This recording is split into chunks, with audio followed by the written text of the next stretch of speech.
Little soft. No, I like Mighty No. 9. It was very reminiscent of Mega Man, which it should have been. It was obviously that's the point. Yeah. There were some things that did lack. I think, as in like the difficulty and the challenges. But I think overall, as just a very relaxed, like turn it on and play game. Yeah. I enjoyed it. You know, I thought that it harkened back very well to like Super Nintendo difficulty style games. Yeah, I mean, like Mega Man, obviously. Yeah, it definitely had that Mega Man X feel and stuff like that. The one thing I didn't like about it is you really didn't need the other powers to progress until we talked about that. Until you're at the very end of the game, the last couple levels. Then you need them to get through. Well, and Mike and I talked about this, and we suggested that they should have made the levels replayable in that there are certain areas you could only get to with the other powers. There are. Oh, are there? Okay. There are. I went through a couple of them, and I found a couple of... I know the shade level. You talked about that, right? Right. So, basic thing is that one of my biggest complaints was the levels were insanely uninspired. See, I disagree. I liked the levels. I thought they were short, but I liked the level design. You played a lot of Mega Man games as a kid, right? Mega Man's one of my favorite characters ever. Okay. I thought the shade level was one of the coolest levels ever. So think about it this way, right? That was a good level. Sure, because it had an interesting mechanic. You can go back and forth. However, you hit the nail on the head. You do not need the powers for anything in that game. Right. With two exceptions. Avi and Shade. Nope, not even Shade. I'll even go. The only power you need in the game is Brand. Brand counters everything. Yeah. And another reason Which that is the bad. game wasn't great. Well designed. But it was still good. It was still good. Oh, yeah. Okay, listen. There's a difference between a game being great and a game being fun. I can give a game a 2 out of 10, and it can still be fun. Sure. I would say this game is a good solid 7. Yeah. Honestly, like it's you a said, solid 7. You said 7.5 earlier. I would give it a 7, 7.5 easily. 7, 7.5, yeah. Now, I would say the pinnacle of Mega Man, honestly, is Mega Man X1. I think it's 2 or 3. I'm going to go with Mega Man X1 because X took everything that was good in 2 and 3 and then just added that. They gave you the dash, the armor upgrades, being able to upgrade your, like, the Mega Buster, which upgraded your power, the Hadouken, like, there's that secret special stuff in there. And I think the animations were, like, when you shot certain characters, like, depending on whose power you use on who, there was the animations that, like, that all took place. And there's a lot of detail and attention to that unfortunately Mighty No. 9 was missing, but still harken back to that, still was reminiscent of those games. Sure. Right. Which was still a lot of fun. Right. And of course, the last level, they turned up the fucking difficulty to 11. Yeah, and we talked about this earlier too, the Robot Factory and the last level, I think, are the best levels because they require you to use other powers. Yeah. You do. You have to use the powers to get through them successfully. So, but the reason I say the levels were uninspired, and then go back to Mega Man 2 and 3. When you think of Airman stage, Flashman stage, Gemini Man stage, they all had a theme that kind of felt like it matched the character. I felt they did it. I felt they did it Mighty No. 9. Like, I had no issue with it. Okay, so Shade is a cowboy in a big mansion.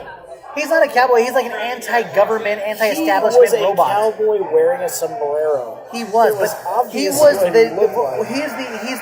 what's the guy from King of the Hill? Dale. He was the Dale of Mighty No. 9. Dale Gribble. He was the Dale Gribble. I don't think the levels were horrible, but I do see what you're saying is that, like, for instance, in Mega Man, the water enemy, his level was water-inspired, Bubble Man. There you go. With the frogs. And Hydro didn't have a bunch of water enemies occupying the level. No, there was a little bit of water, and then right. I agree. They had water, then the ice. They had a little bit of a combination. But I think one of the issues that Mighty No. 9 had was the levels were too short. They were really, really short. But Mega Man wasn't necessarily known for super long levels at times. I would say yes, however, I appreciate that they're short because on the times that you die in those fucking boss battles, if you had to crawl any further back to get there, I would fucking scream. I would probably shoot myself. Did you ever get speed bonuses? Yes, all the time. So, yeah. Yeah. Now... Like, I know Cryo's level, you can, as soon as you go in the water, you can dash across the entire thing. Right, yeah. Where else could you dash like crazy? Oh, the last level, like where the air events are, and you just fly all the way across? Well, I would go through it, and then I get the extra life on top, and then... Right. What else? I don't know, I think a lot of the criticism to it has a lot to do with the rollout of the game itself and the PR. I forgot who said it, but one of you guys said that hype kills. Yes, hype kills, and absolutely. I think that's 100%. I think one, hype kills, and two, it had again, it wasn't a great game. It was a good game. Yeah. But it lived up to one of the. It had to live up to one of the most iconic video game characters ever created. If it was released on the PlayStation 2, I think we'd be having a different conversation. Honestly, if it was released on the PlayStation Vita, just the Vita, it's the perfect Vita game. Well, and where is the Vita version, right? Exactly. It sucks, yeah. On my box it says I get a Vita version. It's not out yet, yeah. I think the DS did not make it out either. I think the Wii U came out, the PS3, PS4. And that's, I think, the biggest problem is that the Kickstarter failed, which tainted people's perception of the game to some degree. And I do think hype kills. Like, it's another video I want to do later is that, 5 games that weren't as bad as they said. This is one of them, Mighty No. 9.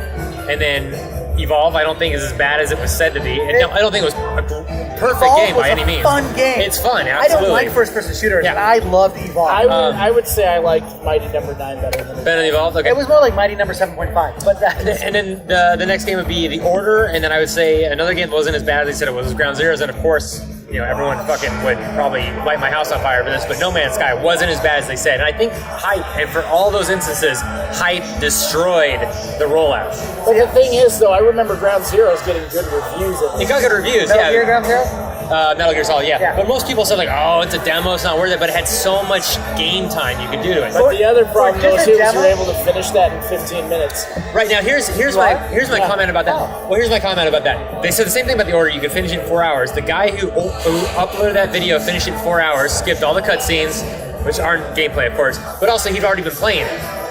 Anybody who plays The Order their first time through, I think you'd be hard-pressed to finish it any sooner than 5 or 6 hours. Yes, that's still short, but I think it's a bit of a misconception to say 4 hours. Now, Ground Zeroes, if you're good at the level, you can burn through it in 5-6 minutes. Because it's a very small, tight-knit sandbox. However, that's not all there is to it. It's not just that one mission. There's 8 or 9, maybe 8 missions once you unlock everything. Yeah. And I love that stuff, so you don't as much. There's a bunch of unlockable missions, and I think it's really good. You play Ground Zeroes, right? Yeah. But anyway, back to the main point. I do think hype kills. And having Inafune all over Mighty No. 9, but obviously he wasn't as entrenched with the development, was going to hurt it. Yeah. No, I'll give you that. Like I said, I enjoyed the game. I had fun. I definitely played it again. You guys haven't beaten it, and you haven't been to the Ray levels. How's the Ray level? The Ray level's cool. It's a whole new level. You beat Ray, and then you unlock her. Right. And you can play as her again. And she is a whole new level of difficulty. You don't have a blaster. Right. You have to kill enemies and absorb them to stay alive because your life depletes as you play the levels. So you're on a time. You have to beat the level in a certain amount of time. So it's like an ultra hard mode. Basically. I like that. I don't know if you ever played Ultimate Spider-Man for the PS2, I think it was. Yeah. But it was really good. Well, when you played Venom, same thing. You had to absorb enemies, otherwise you die. You lose life as you go. So, you played the call level, right? Okay, so we all played the call level. What did you guys think about that? That was horrible. Horrible? What do you think? It was fun. Her blaster was awful. She couldn't absorb enemies, which was the key component. But she had a shield. She did have the shield, it was cool. It did, but it was worthless. But no, it wasn't. No, I use it all the time. Yeah, I use it I quite a didn't bit. use it at all. I use it all the time. In fact, the boss at the end of the level?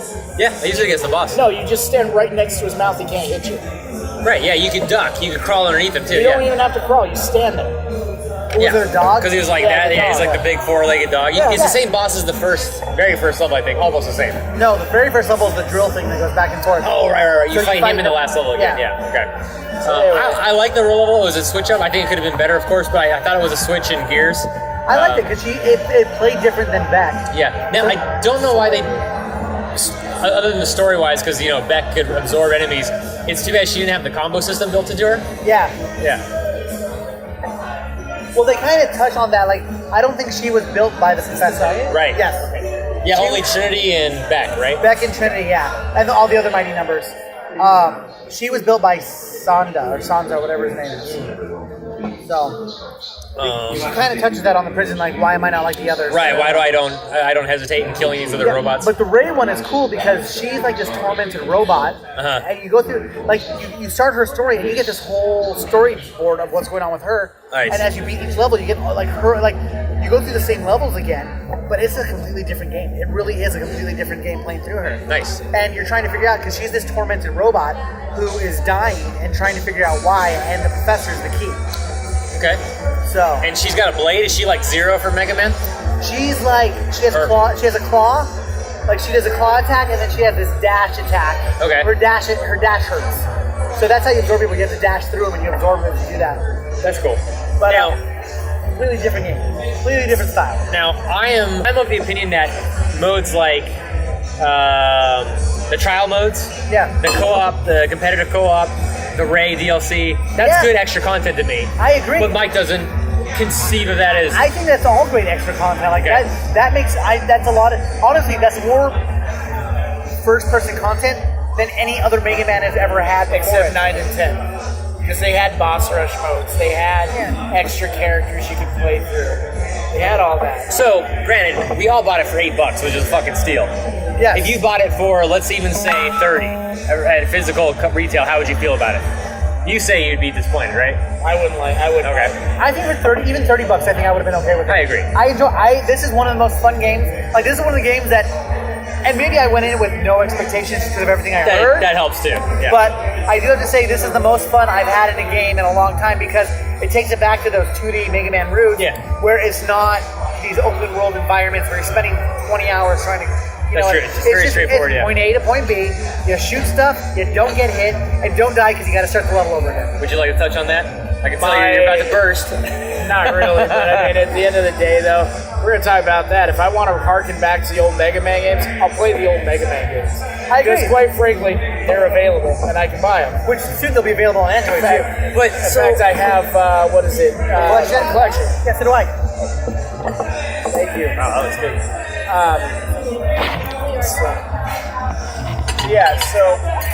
Thank you.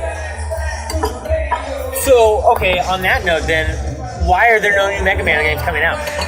Because Capcom has a moratorium on all of their franchises. They're pulling a Konami without outright saying it. Right. I mean, because they were content to kill games like Street Fighter and stuff like that up until Ono was like, we gotta do it. Give me Street Fighter, yeah. So they realized, hey, there actually is demand for it. So the thing is, I think Capcom does the same shit. Because you remember Mega Man Universe was supposed to come out at one point. Yeah, that rings a bell, Which was the Mega Man game where you were able to custom build your own levels. It was like Ryu from Street Fighter. Oh, yeah. Although, you guys have played Mega Man vs. Street Fighter Cross Mega Man. No, I was just about to ask you about that. It is so much fun. Just go to Capcom, just Google it. You can download it. There's a new version on it where you can fight like Akuma the Hidden Boss and stuff. So is it just like a PC title? Yeah, it's a PC game, and then you can play it on your play it, and it's a full 8 characters. You play all the characters. It's a fantastic game. Awesome. So, but no, I wish there would be a new Mega Man. I really would like one. So, because we're starting to stuff pizza in our face, and anybody listening to this doesn't want to listen to us eat pizza. Final wrap up, Mike. What'd you think about Mighty No. 9? Mighty No. 9 was a lot of fun. It was a breath of fresh air in a sort of convoluted game world right now. However, to me, it's not worth $30.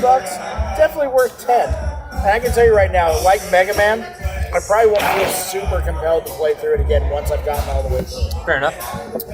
I, on the other hand, am a big Mega Man aficionado. I love Mega Man. I played them all. I play them all on a regular basis. I still go through them and play them every now and then just to go through it. It's probably one of my favorite series ever. So Mighty No. 9 was a nice revisit to the series or to that gameplay style without actually having a Mega Man game. I wish there could have been a little bit more, but by no means am I disappointed with it. I definitely recommend it. Yeah, I would say that I really liked it, and having not had, it probably helps that I have not had a history of loving Mega Man games, because I don't have that much to judge it on. I can see the similarities. Obviously, I've played enough Mega Man to know, but I do really enjoy it. I do think I'll hit the extra modes if I don't shoot myself while trying to get through the Trinity boss battle. But yeah, I'm interested in getting the DLC done. I definitely, it's hard to say how I would feel about it if I'd paid the full prop for it, but from what I'm getting out of it, I think that would have been a fair price. And of course, I don't think kickstarting a game is ever a good idea anyway. But so I don't have that. But yeah, I still think it was very worth it. And at this price, considering what we got it, I think it's a good game. Oh, agreed. And we all agree that's a 7.5. Yeah, good deal. Solid 7.5.